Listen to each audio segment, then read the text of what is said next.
Welcome back to another video. और इस video में हम बात करेंगे कंडीशनल स्टेटमेंट्स की। कंडीशनल स्टेटमेंट्स में स्पेशली हम बात करेंगे इफ़ और इफ़ एल्स स्टेटमेंट्स की।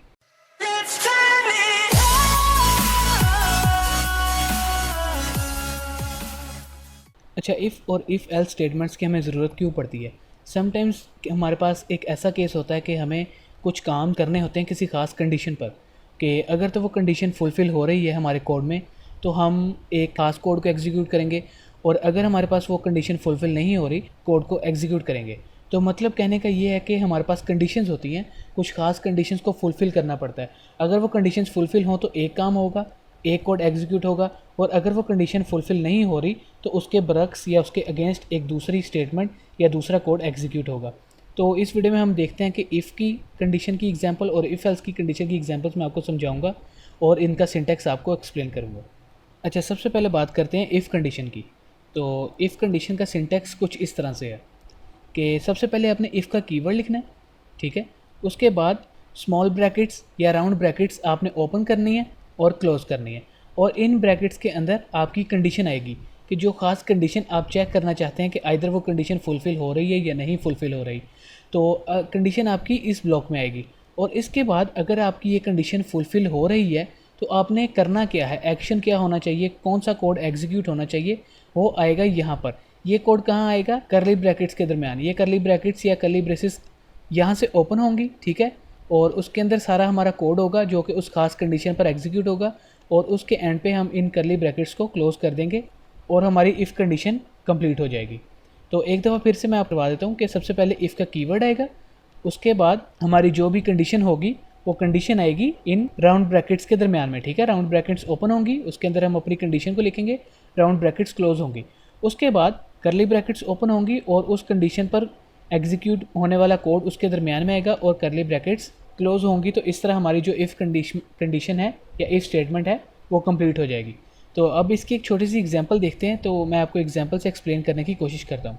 एग्जांपल के लिए मैं एक वेरिएबल डिक्लेयर करवाने लगा हूँ ब्रेकफास्ट के नाम से, ठीक है। उस वेरिएबल को मैं इक्वल रखने लगा हूँ सैंडविचेस के, ठीक है।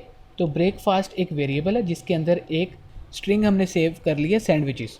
तो अगर मुझे सैंडविचेस पसंद हैं और ब्रेकफास्ट में सैंडविचेस हैं तो मैं ब्रेकफास्ट करूँगा, ठीक है, अदरवाइज़ मैं नहीं करूँगा। तो इफ़ कंडीशन लगाते हैं कि इफ़ ब्रेकफास्ट इक्वल्स टू, यहाँ पर डबल इक्वल आएगा। जब भी हम इफ़ कंडीशन के अंदर अपनी कंडीशन के अंदर किसी भी चीज़ को, एक चीज़ को दूसरी चीज़ के इक्वल रखेंगे तो हम यहाँ पर डबल इक्वल लगाएंगे, क्योंकि यहाँ पर हम कंपैरिजन कर रहे हैं, डेक्लेरेशन नहीं कर रहे, ठीक है। तो कंपैरिजन के लिए हमेशा डबल इक्वल का साइन यूज़ करेंगे। सो हमने लिख लिया कि अगर ब्रेकफास्ट का जो वेरिएबल है वो इक्वल है सैंडविचेस के, ठीक है, तो क्या होगा, एको कर दो आई विल ईट ब्रेकफास्ट, ठीक है। इसे सेव करते हैं, अपने ब्राउज़र को रिफ़्रेश करते हैं। अच्छा, आप यहाँ पर देख सकते हैं कि मैंने इसे रिफ़्रेश किया अपने पेज को तो हमारे पास एरर आया, सिंटैक्स एरर। सिंटैक्स एरर में वो क्या कह रहा है कि अनएक्सपेक्टेड इफ़ अनएक्सपेक्टेड है, वो एक्सपेक्ट क्या कर रहा था ऑन लाइन 5। तो अब हम चेक करते हैं कि तो वो ये कह रहा है कि लाइन 5 पर इफ़ जो है वो ये अनएक्सपेक्टेड है। ये अनएक्सपेक्टेड इसलिए क्योंकि हमने यहाँ पर इस लाइन के आगे एंड पर टर्मिनेटर नहीं लगाया। अगर हम सेमीकोलन नहीं लगाएंगे तो हमारी लाइन टर्मिनेट नहीं होगी, जिसकी वजह से एरर आएगा। अब इसे सेव करते हैं, अगेन रिफ़्रेश करते हैं, तो यहाँ पर आप देख सकते हैं कि हमारी आउटपुट आ गई कि आई विल ईट ब्रेकफास्ट। क्यों? क्योंकि हमारा जो ब्रेकफास्ट है वो इक्वल है सैंडविचेस के। अच्छा, अगर सैंडविचेस ना हो, यहाँ पर कोई भी और चीज़ ले लेते हैं, जैसे कि रस्क, ठीक है। तो अगर तो ब्रेकफास्ट में रस्क है तो हमारा जो इफ़ की कंडीशन है वो एग्जीक्यूट नहीं होनी चाहिए, क्योंकि हमारी लॉजिक ये कह रही है कि ब्रेकफास्ट अगर सैंडविचेस के इक्वल होगा तब ही एको होगा कि I will eat breakfast, otherwise इसे एग्जीक्यूट नहीं होना चाहिए। तो अपने ब्राउज़र को रिफ़्रेश करते हैं और आप देख सकते हैं कि हमारे पास आउटपुट में कुछ भी नहीं आया। क्यों नहीं आया? क्योंकि हमारा जो ब्रेकफास्ट है वो सैंडविचेस के इक्वल नहीं है, तो इसलिए हम जो एको है वो नहीं होगा। अच्छा, यहाँ पर हमें ज़रूरत पड़ती है इफ़ एल्स कंडीशन की। इफ़ कंडीशन तो हमने देख ली कि इफ़ किस तरह यूज़ करते हैं। इफ़ एल्स कंडीशन की ज़रूरत हमें क्यों पड़ी? क्योंकि अगर आप देखें कि हमारी कंडीशन अगर फुलफ़िल नहीं हो रही इफ़ में, तो हमारी स्क्रीन पर कुछ भी प्रिंट आउट नहीं आ रहा।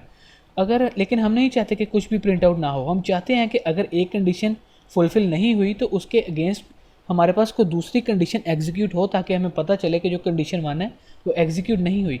तो यहाँ पर जो रोल है वो एल्स का है, हम एल्स को यूज़ करेंगे। एल्स का सिंटेक्स बिल्कुल सेम है इफ़ के, लेकिन एल्स में हमारे पास कंडीशन नहीं होती, क्योंकि हमारे पास एक कंडीशन है, हमने उसे चेक करना है। अगर तो वो ठीक है, अगर तो वो कंडीशन जो है वो ट्रू है, तो हमारी जो फर्स्ट इफ़ की स्टेटमेंट है वो एग्जीक्यूट होगी। एल्स हम कुछ भी प्रिंट आउट कर देंगे कि एल्स मतलब कि इफ़ नहीं एग्जीक्यूट हुई तो एल्स तो एग्जीक्यूट होगी ही। तो ये तो अंडरस्टूड सी चीज़ है। तो उसमें हम लिखेंगे I will not eat my breakfast. ठीक है, तो अब आप देख सकते हैं कि इफ़ का जो स्टेटमेंट है वो एग्जीक्यूट नहीं होगी, क्योंकि हमारी जो कंडीशन है वो फुलफ़िल नहीं हो रही। तो वो आएगा एल्स में। एल्स में हमें कंडीशन देने की ज़रूरत नहीं है, जस्ट हमने अपना मैसेज को प्रिंट आउट करना है। तो मैंने एको कर दिया I will not eat my breakfast. इसे रिफ़्रेश करते हैं तो यहाँ पर आप देखें हमारी आउटपुट में लिखा आ गया कि I will not eat my breakfast. ये क्यों लिखा है? क्योंकि जो हमारी कंडीशन है इफ़ की वो फुलफ़िल नहीं हो रही। हम इसे दोबारा अगेन सैंडविचेस करते हैं अपने ब्रेकफास्ट को मैंने अगेन सैंडविचेस के इक्वल रखा है। तो अब हमारी जो इफ़ की कंडीशन है वो फुलफ़िल हो रही है, तो हमारी जो ये इफ़ का ब्लॉक है ये एग्जीक्यूट होगा, एल्स का ब्लॉक एग्जीक्यूट नहीं होगा। इसे अगेन रिफ़्रेश करते हैं और आप देखें कि लिखा आ गया आई विल ईट ब्रेकफास्ट। तो ये हमारे पास लॉजिक है इफ़ एल्स स्टेटमेंट्स की, कि जब हमने कोई ख़ास कंडीशन को एग्जीक्यूट करना हो और उस ख़ास कंडीशन के एग्जीक्यूट होने या ना होने पर हमने किसी कोड को एग्जीक्यूट करना हो, तो हम इफ़ एल्स कंडीशन को यूज़ करते हैं। इस केस में अगर तो इफ़ की कंडीशन एग्जीक्यूट होगी, ठीक है, इफ़ की कंडीशन ट्रू होगी तो हमारा जो कोड है वो एग्जीक्यूट होगा। अदरवाइज़ इफ़ का जो कोड है वो एग्जीक्यूट नहीं होगा, एल्स का कोड एग्जीक्यूट होगा। तो इस तरह आप इफ़ एल्स कंडीशंस को अपने प्रोग्राम्स में यूज़ कर सकते हैं।